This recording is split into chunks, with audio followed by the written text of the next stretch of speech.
पूरी कर दूंगा समय सीमा के अंदर।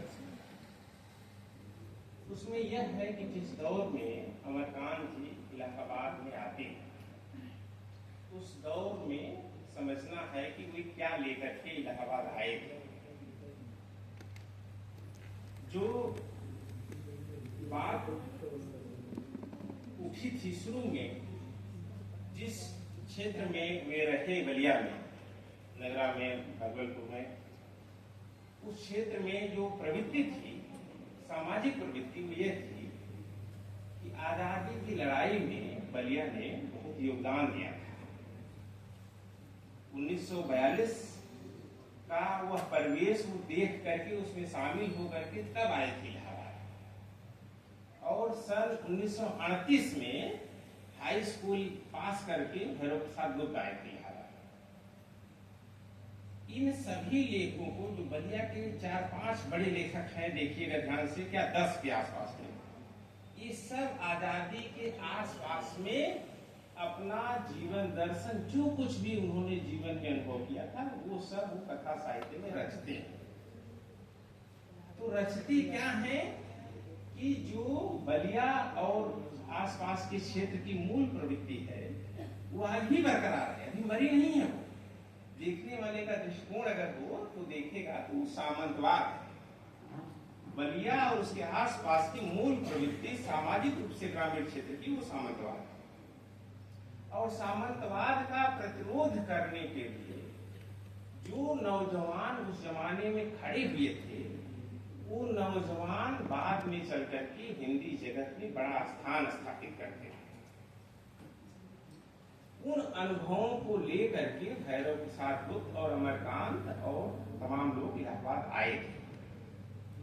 तो अमरकांत की जो प्रवृत्ति है, समझ है ग्रामीण क्षेत्र के बारे में, वह आपको उनके उपन्यासों में दिखाई देगी, कहानियों में कम कम दिखाई देगी। ये पढ़ते समय, अध्ययन करते समय ध्यान रखिएगा, चाहे उनका उपन्यास सूखा पत्ता हो, इन्हीं हथियारों से हो, आकाश बख्शी हो, या सुंदरबाणी पदो हो, जो भी उपन्यास आप पढ़िए, ध्यान रखिए कि उसमें उनका गांव बोलता है, जो नगरा है, जो रसड़ा है, या उसके आसपास का जो क्षेत्र है, जो अनुभव है जीवन का, वो उनके उपन्यास में बोलता है विशेष करके। मैं नहीं कहता कि कहानी में एकदम नहीं है, लेकिन कुछ कुछ कम है, उपन्यास में ज्यादा संख्या, ज्यादा मात्रा। दूसरी बात यह है कि जिस परिवार में पैदा हुए थे अमरकांत जी, उस परिवार में पढ़े लिखे समाज की प्रवृत्ति, जो क्लर्क से लेकर के डिप्टी कलेक्टर होने तक की जो तमन्ना, वो जो प्रवृत्ति है कि पढ़ करके ही उससे जीवन यापन करना है, उनको पारिवारिक रूप से मिली हुई है। वकील होना, क्लर्क होना, वनडे एग्जाम, आज भी लोग, तमाम लोग लाइन में लगे हैं, लाखों लाख लोग फॉर्म भर रहे हैं, और फिर दोबारा फॉर्म भर रहे हैं, फिर दोबारा फॉर्म भर रहे हैं, उनके खर्चे से आयोग चल रहे हैं। ये परिस्थितियां, उस परिस्थिति में अमरकांत जी निकल करके इलाहाबाद आए हैं, और वो डिप्टी कलेक्टरी कहानी 1955 में लिखते हैं। तो उस कहानी में आपको उस परिवार का, उस समाज का की एक झलक दिखाई देगी, जिसके घर के बच्चे गांव से चल करके शहर तक आते हैं, और बाप चाहे वकील हो, मुख्तार हो, चाहे क्लर्क हो, दोपहर का भोजन की परिस्थिति 1956 में वो हालत है, एक टाइम भोजन मिलना मुश्किल है। चाहे वो चौक इलाहाबाद में रहने वाले लोग हो, चाहे वो लुकरगंज में रहने वाले लोग हो, कटरा तो खैर तब बस ही रहा था एक तरह से। अमरकांत जी उस कहानी के परिवेश को बुनते हैं, और छोटे छोटे बिंबों के माध्यम से अपनी कथा रचना, उसकी संरचना करते हैं। दोपहर का भोजन में बिंदेश्वरी है, वो एक औरत है जो शहर में रहती है, और घर में उसका पति बहुत कम कमाने वाला वकील हो, या मुख्तार हो, क्लर्क हो, जिसके भी घर पर देखिए, वहां से कैसे वो घर चलाती है। घर से निकला हुआ पुरुष शाम को 10, 5 रुपए, 2 रुपए, 4 रुपए लेकर के, और एक झोले में कुछ सब्जियां, कुछ फल लेकर के आता है। जब तक वह नहीं लौटेगा घर पर, घर पर बच्चे और पत्नी स्त्रियां सब रास्ता निहारेंगे कि घर में खाने के लिए कुछ भी ऐसी परिस्थिति नहीं है जैसी आज आप देख रहे हैं कि सब कुछ रखा हुआ है, लोग खा रहे हैं। ऐसा नहीं था। आज भी स्थिति बहुत सारे परिवारों की वो हालत बनी थी।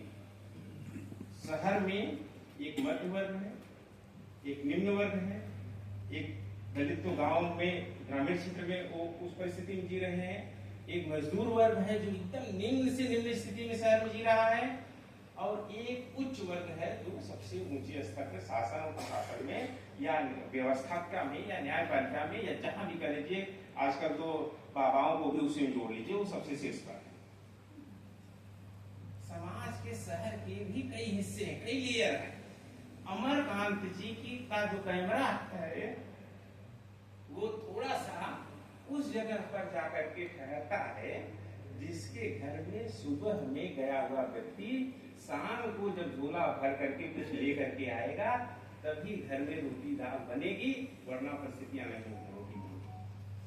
अमरकांत जी उस घर में अपना कैमरा सेट करते हैं, उसका परिवेश आपको दिखाते हैं कहानी के माध्यम से। कई बार ये सवाल था, कई बार आलोचकों ने भी ये सवाल उठाया, भैरव जी पर भी आरोप लगता था, आप क्या परिवेश कहानी लिखते हैं? उपन्यास में आप गंगा मैया लिख रहे हैं, सती मैया चौरा लिख रहे हैं, लेकिन कहानी में आप शहर में क्यों आ जाते हैं? जो आज का नौजवान है, आप लोगों में से ज्यादातर लोगों का बचपन ग्रामीण क्षेत्र में बीता होगा।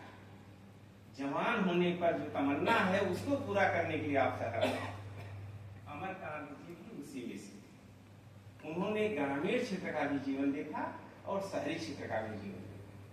तो उन्होंने जो कथा संरचना चुनी वो दोनों परिवेश को लेकर के चुनी और यथार्थ को पकड़े रहने के लिए उन्होंने काल्पनिक बिंब नहीं गढ़े।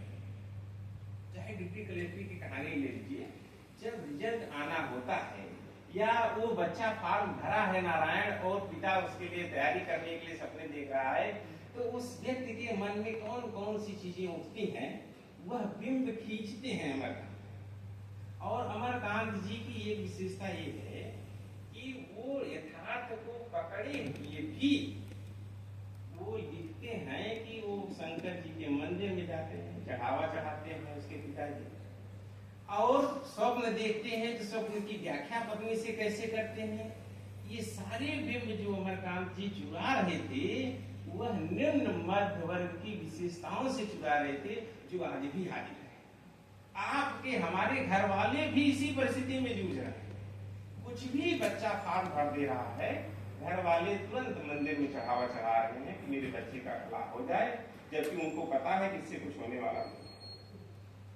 मन है कि मानता नहीं। लेखक का काम है वहां से बिंब चुरा करके उस बिंब को स्थापित करना कहानी, और पढ़ने वाले के मन में यह भावना पैदा करना कि समाज में बदलाव, आर्थिक परिस्थितियों में बदलाव, सामंतों की जगह बाजार के धनवानों का बढ़ता हुआ दबाव समाज पर समाज को एकदम से कमजोर करता जा रहा है।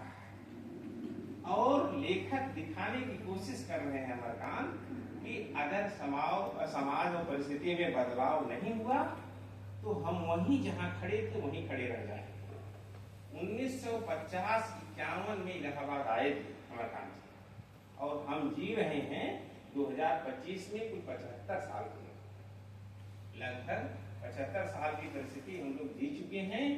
अब हम लोग इस परिस्थिति में पा रहे हैं कि जहां से समाज हमारा आजादी के बाद चला था, घूम फिर करके कुछ सालों में, पिछले कुछ सालों में हम फिर वहीं पहुंचे। बात आगे चलने की थी और हम जा पीछे की ओर रहे। अमरकांत की कहानियां हमें संकेत देती हैं कि आजादी के बाद जो वादा हुआ था कि भारत बदल करके ऐसा ऐसा ऐसा ऐसा हो जाएगा, ऐसा कुछ हुआ नहीं।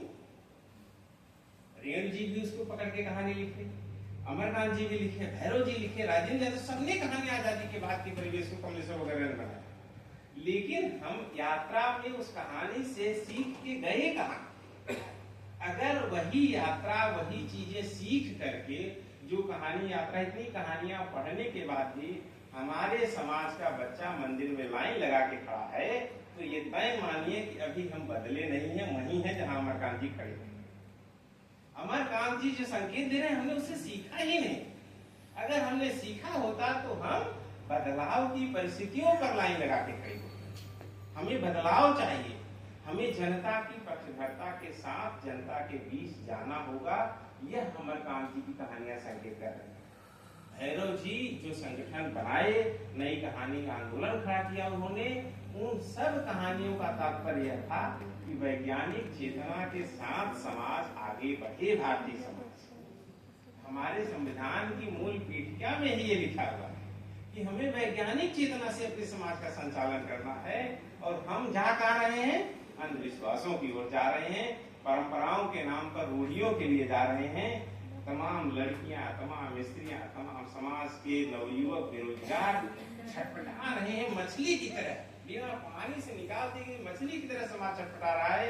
लेकिन उन कहानियों से हम कुछ सीख नहीं पा रहे हैं जो हमें बदलने के लिए जीवन संकेत देंगे। अमरकांत जी ऐसी परिस्थिति में हमारे बहुत काम आने वाली है। गौरैया कोदो, आप लोगों ने कहानी सुना, वो जो गौराया है कोदो खा करके, वो गधा अभी मरा नहीं है, वो गधा हमारे आपके सामने ही खड़ा है। हम आप पहचान सके, उसकी ताकत को निष्क्रिय कर सके, तब हम समाज में बदलाव की बात कर पाएंगे। नहीं तो हम जहां हैं वहीं रहेंगे। आप सबने मुझे समय दिया, सुना, मंच को और